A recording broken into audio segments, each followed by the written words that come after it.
to the evolution of my soul. My mind is alert, my heart is receptive, my next step is here and now, and so it is. As promised, no video, joke.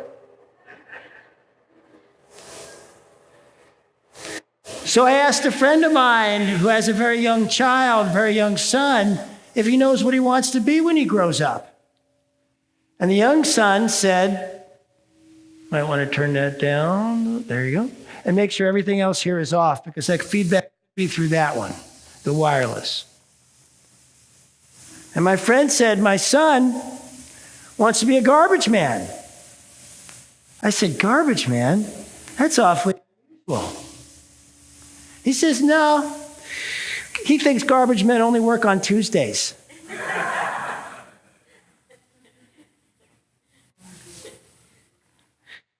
So, my talk for today is the power of I am. This is still rocketing. I'm hearing it bounce. Well, just turn it down till it doesn't bounce anymore. And I've given this talk before, so I thought about it. I said, I don't want to give the same talk about the power of I am and how powerful the words I am are. And whatever you put in front of them, whatever you say after I am, you are declaring for yourself. And so you don't want to do that. You want to make sure that what you're declaring for yourself is what you really want. And so, for instance, saying something like, I am tired or I am sick is a declaration that actually you don't want to make. And even if you say, well, those are the facts, that's how I feel, well, it's better to say I feel tired and I feel sick rather than I am, because I am is such a powerful statement. It is the most powerful statement there is. And I thought to myself, I've told you guys this, and I didn't want to get into repeating myself again. So that means if I'm going to do this talk, I need something new, so that I don't want to get bored with my own talks. And so I did some research, and it occurred to me that one of the biggest ways in which we say I am is with our name. I am Cliff. You are Tricia. And that's how we introduce ourselves. And I thought, given that I am is the most powerful words we can use when making a declaration, what are we naming ourselves? And I looked at the history of naming, because I love research and I love etymology. And it turns out that as early as 500 years ago, more than 80% of the world only had a first name. They didn't have last names, except for some folks, usually the rich, because they had something to pass on and wanted to make sure they got passed on in their line. But if you were a peasant in the field, in a small village, the odds were, even 500 years ago, you didn't have a last name. And as I looked into the naming process, it turns out that even 100 years ago, the Native Americans were still just using a first name, and what they were naming their children was something to give them power, something to help them rise. If they were good parents, which not all were, and so some named their kids something that would keep them down. And that led me to think about high school, or even earlier, where many of us were given nicknames that were rather belittling. And the thing about nicknames that are belittling is what happens to those people is one of two things. As I have looked at the lives of those I knew who had nicknames that were belittling, either they folded under that belittlement and never really made much of their lives, or they compensated by doing so much that they did something great with their lives, but then they, got heart attacks, strokes, and things of that nature because they pushed themselves so hard to overcome their naming. And so what I'm bringing to you today is to really think about your name and what you call yourself, because it matters and is actually setting the direction of your life and has your whole life. One of the things in our movement that we talk a lot about, well, before I get to that part, I want to talk about my brother. My brother was given a nickname. My brother is named Richard, and he was given a nickname at a very young age of Ricky. And somewhere around 19 years old, he made a stand that no one will call me Ricky anymore. You will call me Rick. And that stand changed him. It made him a different person. That simple, I am not Ricky, I am Rick, changed the course of where he was headed at the time to where he has spent his life, most of his adult life, as either the director or vice president of some very large corporations in which he has invented some incredible inventions, many of which you use, like, for instance, the silicon chip. He's on 36 different patents for computers. But that all started with him saying, I am not Ricky, I am Rick. This is still doing that feedback thing, so please just turn it down more. Thank you. Turn it down as long.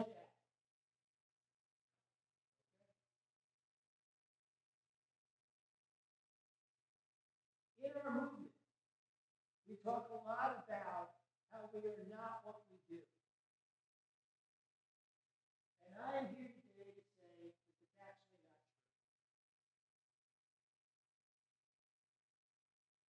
not true. So this is somehow not working well. So turn it off and turn this one on. There you go. That way I'm on the live stream. So I'm going to repeat that for those of you out there in the streaming world, that even though in our movement we talk a lot about we are not what we do, it turns out that actually we pretty much are. That who we say, what we say we do, we always start with the words I am. I am a singer. I am a musician. I am a minister. And in fact, that kind of declaration moves things in motion that to allow that to actually prosper and thrive and flourish even more. I am an actor. I am a filmmaker. When we make that declaration, we are not putting ourselves in a box. We are declaring who we have come here to be. And so it turns out to be an incredible, powerful thing. Naming is incredibly powerful. I am a drummer. I am an artist. I am a healer. Declaring who you are, what you do as your beingness brings it forth with power, because what we focus on, we give power to. We have said many times, over and over and over, that I am are the most powerful two words in the English language. Whatever we say after it, we are declaring. I used to make fun of people who changed their names from what they were born with. And I realized that I was the one being stupid. Because what they were doing was making sure that what they said after I am made the most sense to them, felt the best, and brought forth the most thriving and flourishing within them. Naming ourselves is actually an incredibly powerful act. Like my brother did when he said, "No more Ricky, it's Rick." That was an easy one for me to see. Tougher ones have been when people have come to me and said, "This isn't the name I was born with, but this is the name I stand with now." And I'm like, but now I get it. That it's a powerful act. And to go against such a strong, embedded part of race consciousness as changing the name you were given at birth it shows a power and a presence that I have never before recognized. What do you name yourself? How do you introduce yourself? I am a painter, an artist. I am a lover of mankind, humanity. How we introduce ourselves, how we name ourselves, I am a composer, is powerful. And so taking time to give that thought, taking time to make sure that what you are saying after I am is the declaration you want to make for yourself, has power and will bring forth that which you are saying that you are. We're all more than one thing. So it doesn't box us. I don't feel boxed when I say I am a minister. I feel empowered because I also get to say I am a filmmaker. I also get to say I am Cliff. I also get to say I am a healthy, flourishing being. So just because you say you're one thing doesn't mean you're not other things. It doesn't box you. It doesn't limit you. But it does declare you and allow you to move forward into the beingness you want to be. And if that means changing your name, do it. Find one that fits. The internet is just incredible. Google. You can Google, the other day I was Googling the words, I wanted to see what female names went with the word strength. And I looked up a bunch of them. And there was a ton of words that meant the word strength. So you can do that. You can say, what is an essence feeling I want to have? And then go find a name that fits that. Instead of feeling like you're stuck with the one you were born with. And if you have nicknames for others who you say you love, please make sure that they are not belittling. And you could say, oh, it's just a pet name. Oh, it's just something we've been calling him or her their whole lives. But I am here to tell you today that it has impact. Because people of all ages still take in what they are called. So what you call another person has impact. It matters. And and many of us, we don't mean nothing by it, and we have these little nicknames for people, but it matters. And so here's your chance to not fall back into the unawareness of just some pet name you think you have for somebody that's cute. Let us stand for empowering everyone. Let us stand for how we name people, how we name ourselves, so that what we say is powerful. This isn't just about not saying words like I am sick or I am tired. This is about naming. And so you want to take on something for yourself and for those you care about, and even for those you don't. You know, people have a lot of names for people they don't like. And yet what we want is those people to rise. Instead, what we're declaring is that they never will. And that's not the energy we want to be putting out in the world.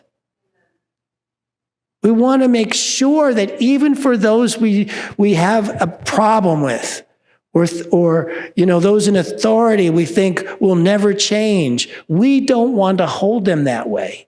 So what we name them matters. Because what we focus on, we give power to. And what we want to give power to is rising, is being the best that we can be.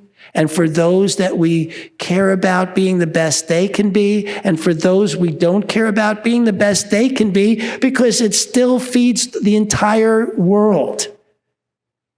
You know, there is a whole humanity needing our feeding. And we get to bring that feeding forward when we speak in a way that names, in a way that rises.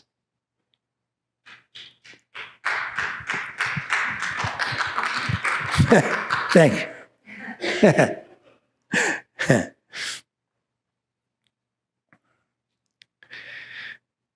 I've done it. I have called people names that were belittling. I won't do it again. Now that I see, I come up with these talk titles sometimes a month in advance. But when it comes time to really look at what it is I need to say about it, I start researching stuff and looking into it and digging into it in a way beyond the way, making sure that whatever I'm seeing is more than I've ever seen before about it. That is my commitment to you. That what I do and whatever I'm speaking about up here, I'm looking at from a deeper place than I have ever done before. And so this is new for me. I'm up here speaking to you about something that I've never seen before about naming. So maybe you've never seen it before either. Maybe you have. But this is our moment to shift. This is our moment where we can rise. This is our moment where we can do more. This is our moment. Once that awareness comes in, we get to say no more of that. I am not going to behave that way anymore. This is the way I want to behave, because one of the things I am is someone who rises. I am someone who feeds humanity. I am someone who gives their best in expression every moment I can. And I stand up here knowing that for you too. Each and every one of you here, that you get to stand in your highest and best, that who you are at your essence is somebody who believes in the goodness of life. Who you are in your essence is that you want to declare the best, not just for you, not just for those you love, but for all of those in life. Because all of those in life deserve it. They deserve our blessing. And that's what it is when we name something in a way that rises. That's what it is when we name something in a way that rises. It is a blessing. We give our blessing. When we say hi to somebody, we give our blessing with a smile, and we can give our blessing in how we name others, things, and ourselves. Because when we are giving our blessings, we never want to forget ourselves in that blessing. So that is what I bring you today. Today is a day of naming. Next week is Mother's Day. There'll be a lot of people here named Mother. There are probably a lot of people here today with that name. Naming is a good thing when it's used well. It has tremendous impact on somebody's life, on how they grow, how they become. And no, they're not a victim to it. We get to rise above anything. But when others name you well, when you name others well, they don't have to rise above that. They can surf on that. They can go with that instead of having to somehow overcome the obstacle of what they've been named. Let us not create new obstacles for people with what we name them. Let us create their path like the Native Americans do. Eagle who flies high. What a great name. Buffalo stand. Strong. We get to bring those kinds of names to ourselves and those around us. Take the time to do that. I love you. Thank you.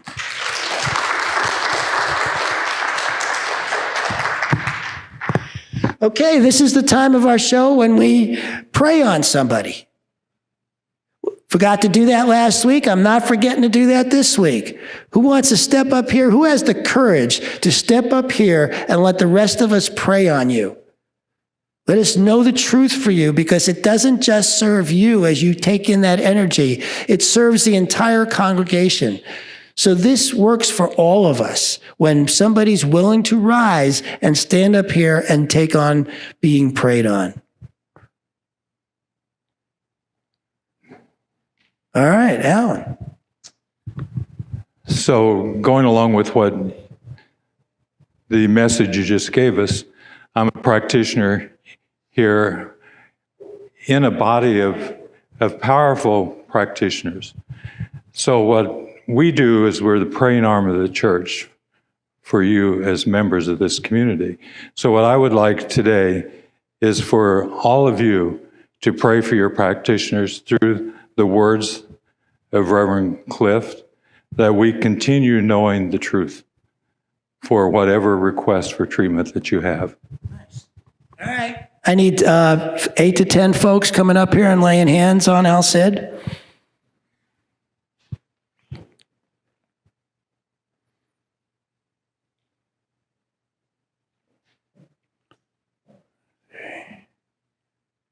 There we go. And for everybody, take a deep breath. Close your eyes and relax. Relax into that calm assurance of knowing that we are all one. One power, one presence. And knowing this to be true, we know for Al Cid and for all the practitioners here that they have the power and presence to know the truth for this community and for the members of this community. They have the power and presence to know the truth for anyone who's willing to ask.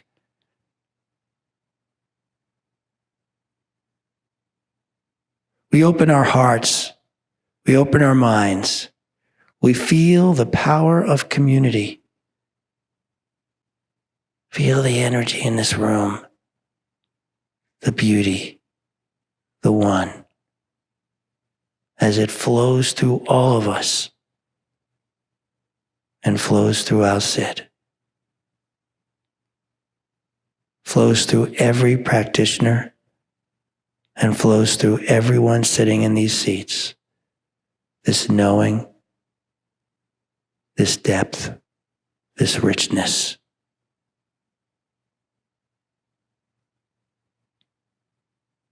And I am so grateful for the power and presence of this community and the power and presence that flows through our practitioners in their health and well-being as we all say together, and so it is. All right. Thank you, Al Cid. All right. Whoop, I forgot I need this. Take out what you're going to give. Hold it in your hand. Unfold it. Doesn't matter if it's $1, $10, $100, deeds of property, gold, diamonds. Unfold it because it's power and it's presence and it's right here and right now, flowing through you, flowing out, flowing through our community. And let's say our affirmation together. God is the source of all supply. Money is God in action. What we give, we receive multiplied abundantly. All that God is, I am, and so it is.